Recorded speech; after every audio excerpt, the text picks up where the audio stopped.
Hey YouTube, Mike Lee here again, back from another hiatus. This time I'm continuing my series of reviews with Hunt for the Decepticons Deluxe Ironhide. Now, as I said in my last review that I'd be doing Ironhide, obviously, and here he is. And unlike the Recon Ironhide, which I have to admit that I had a little bit of issue just reviewing him because I didn't really like the figure and I thought it was really finicky and I didn't like the deal with the automorph and everything. I definitely have to say that the Deluxe Ironhide is definitely a different case here. He is a Chevy top kick pickup, as you can see. The proportions to the pickup are pretty much the same as the real model from what I can gather, including the different type of headlights that the movie Top Kick had than the production model. And what I like about this one is that this one actually includes movie accurate, long, tall smokestacks. As you can see here, he's pretty boring as far as just the overall deco.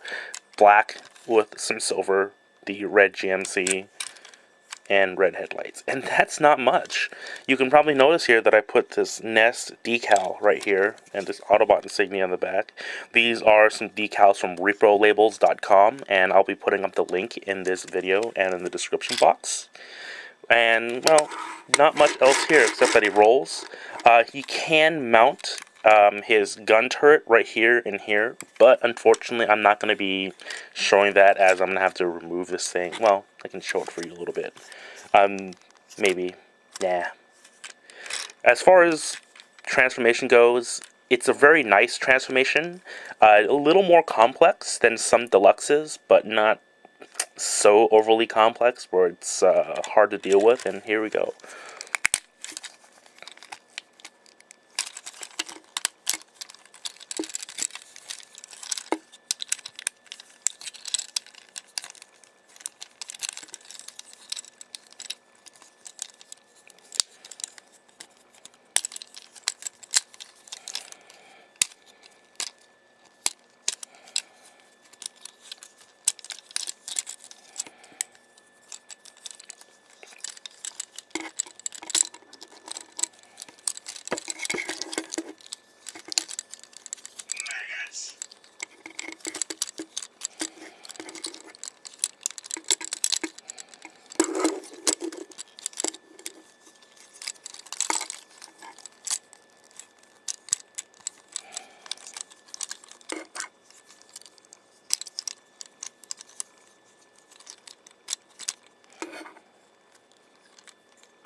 Here is Ironhide.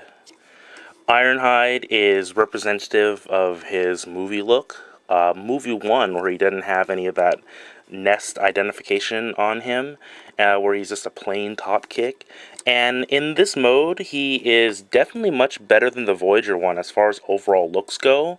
For one thing, the front of the hood isn't so big where it obscures the side of the head, and it does just a little bit, but it's not so chunky as the Voyager version looks.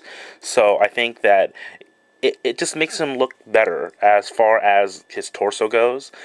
I can't say that this is without its share of problems as well. Ironhide is just a pretty complex character to translate into a toy, and you can't really get it perfectly.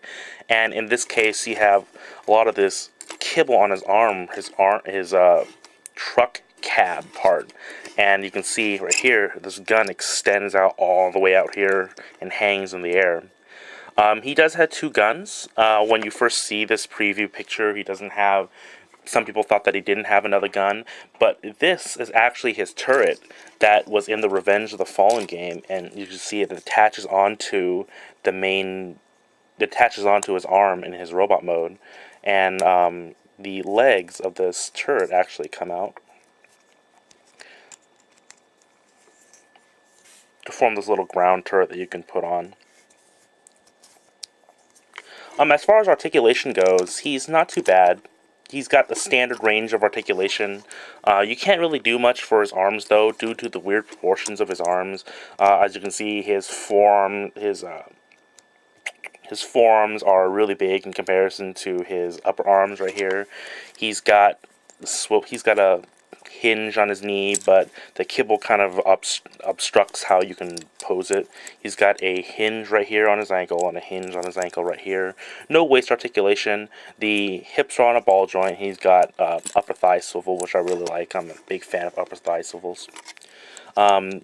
His chest actually just pegs into these pegs right here, as you can see, and sometimes when you're posing the arms, they can kind of come apart, and that's probably one of those things about this figure that I don't really like too much.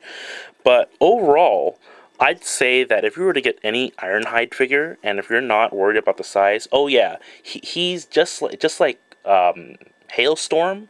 Ironhide is a really short Voyager, and as you can see that normally with many of my other videos, I have to adjust the camera to get even the chest of it into shot.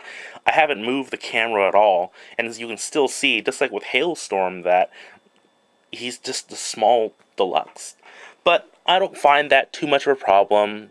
Perhaps that it's just that even at this scale, he has superior engineering than the Voyager version, and I just love this one. You can get him into a classic Ironhide pose. I think this is the pose that's in his CG art for the first movie. I don't remember exactly, but you know, you can still make it look like a pretty good figure.